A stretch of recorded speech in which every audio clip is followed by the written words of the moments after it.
Alright, audio's going. Should we get a clap going?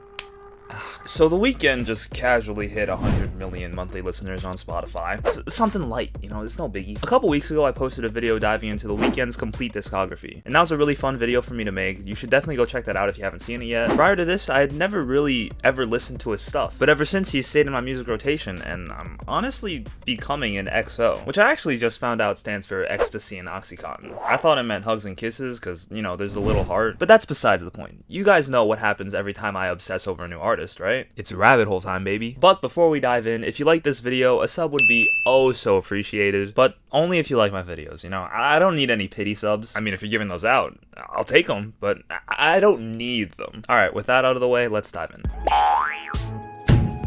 Well, I just listened to the Die For You remix. It was okay. I mean, I like Ariana Grande. I think she's a great singer. They didn't even really harmonize that much at all. I don't know, man. I don't mind the Save Your Tears remix, but this one was just boring. Suck my dick. And I don't really know what I was expecting. It is a remix, so obviously they're not gonna like do anything crazy. They're not gonna re-record anything. The harmonies were cool, but I sort of wish she did a little more, because it really felt like she just came in, did her thing, and came out. Whereas I feel like even in the Save Your Tears remix, she does a little more throughout the song. And I guess I just like that more because it ends up feeling like an actual duet.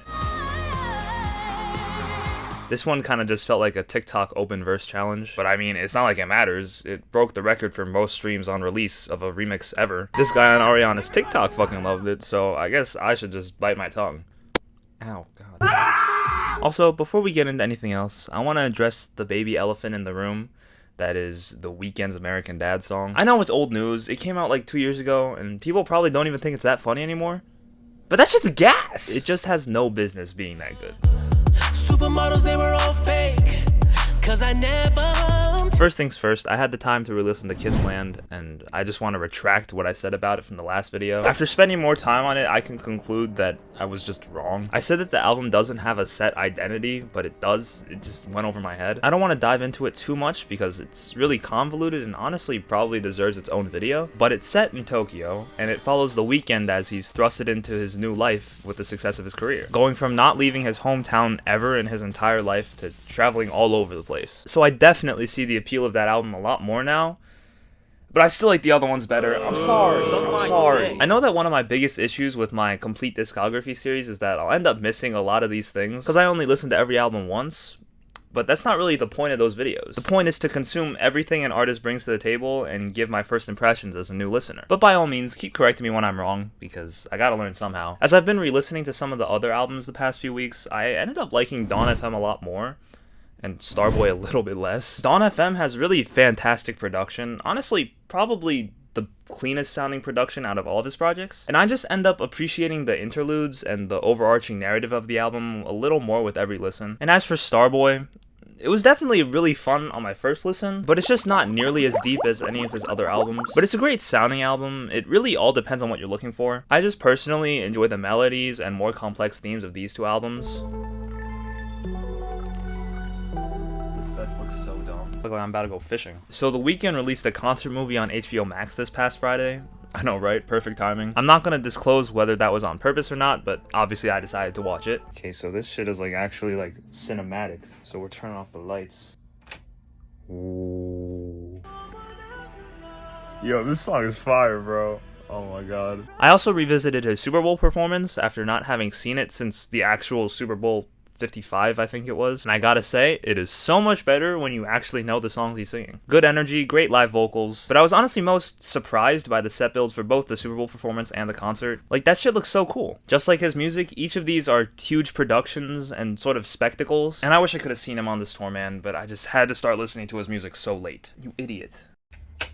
So I'm currently on a bit of a search, I guess, hunt. I don't really collect vinyl that much, but it's a hobby that I've been considering kind of dipping my toes in a little bit, or at least just getting a few that I really like. And that After Hours one that's like red and black, bro, oh my god, it looks so cool. So I'm trying to do like research, and it's like a whole process. Is it worth it? I feel like it's kind of worth it because that vinyl is kind of fire. I'll update you if I make a move. So I didn't end up ordering the vinyl, because it's like 150 Hot Pockets on eBay. Maybe someday if YouTube ever takes off, but for now, homeboy's gotta eat. She's saying Satsuki, he beat me through, could you please? I mentioned in the other videos how there are some pretty substantial differences between the mixtapes and the trilogy album, and since the mixtapes are the original versions, obviously a lot of people prefer those. So for this video, I decided to go back and listen to all of them. If I'm being honest, I don't feel like I was missing out on that much. Like, they're definitely different, and the mixtapes have like a more, I guess, raw sounding master to them, which is nice, but I'm not gonna pretend like those things really matter to me.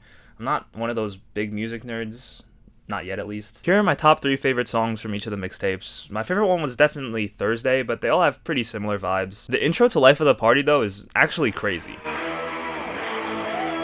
That shit is like smelling salts at the gym. Not that I really know what those are like. Just like Kissland, I did like these songs a lot more this time around, but I still prefer his later stuff. Because I don't mean to trigger anyone, but it just feels like better quality shit with more polished production, better written lyrics. And not that these projects are lacking in depth, like they for sure each have messages that he's trying to convey with them. I just think that there's a bit more depth in After Hours and Dawn FM in terms of, I guess, artistic vision. But that's not to the mixtape's fault. I think part of their appeal is that they're more polarizing and sort of enigmatic. With the production being so intense and the vocals and lyrics kind of not being as much of a priority, it makes his presence on the songs a little more sacred, or I guess prestigious, if that makes sense. So if I had to guess, I'd probably say that's why so many fans like these songs the most. That and just how unique it is. Like, if this is technically R&B music, it's not like any R&B music I ever heard before. But by all means, sound off in the comments.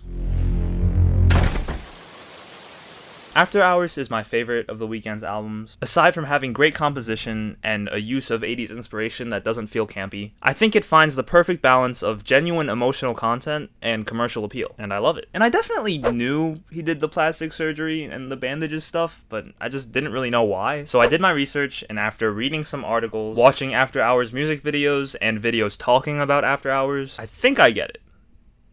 I think. When I first listened to the album, I interpreted it as being about a singular breakup, and it's technically about that, but from what I can tell, it's actually meant to talk about the ways that fame has made Abel McCone Tesfaye unhappy. Why do I keep saying his full name? The red jacket is supposed to represent The Weeknd as a persona slash brand slash icon. And the man wearing the jacket is Abel McCone Tesfaye. In the first music video, he's shown enjoying his new lifestyle. Drinking all kinds of drinks, ingesting all kinds of drugs, licking all kinds of frogs. But then he gets beat up by those bouncer guys, right? And as the overarching story across all of his music videos and the After Hours short film continues, his face gets more and more battered while the jacket stays relatively pristine, which is meant to express how the more time he spends being concerned about the Weeknd, the more he starts to lose sight of himself. All the way up until he's completely wrapped in bandages and you can't even really tell it's him. And what happens in the Save Your Tears music video? He takes off the bandages and he's completely unrecognizable. A person with an artificial identity.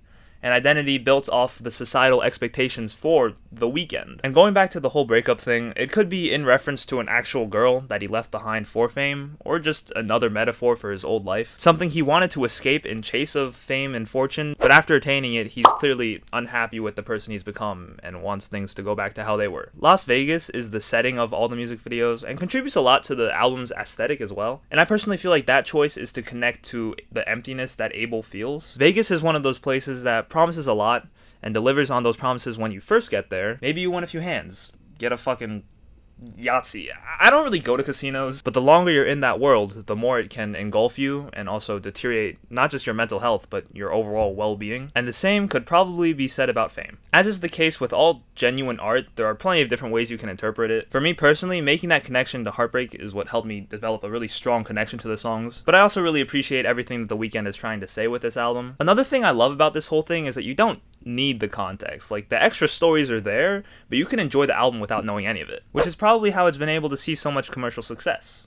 Well, that, and it's just fucking good. I used to be so confused when people called The Weeknd Abel. You know, like the guys that will call Travis Scott Jock Berman Webster II, or call Quavo Quavius Keate Marshall. Like, yeah, it's their name, but don't act like y'all are chummy like that. Oh, you mean Calvin? Yeah, he was at my crib the other day. That man is crazy. But now I kind of feel like it's out of respect, because it seems like Abel wants to be able to better distinguish himself from his musical persona. So referring to him by his actual name is sort of respecting that want. Respecting that he's not just the biggest artist in the world, but he's also a dude, just a normal person. So shit, I'm gonna start calling him Abel too. Anyways, that's pretty much it for this week's video. I hope you liked it. I'm late for class right now, so I gotta hurry up, but comment down below who you'd want to see me do another discography deep dive for. Follow my Instagram because I do a lot of questions and polls on my story to see what albums or artists you'd want to see me do videos on. Subscribe if you're new, and I'll see you next week.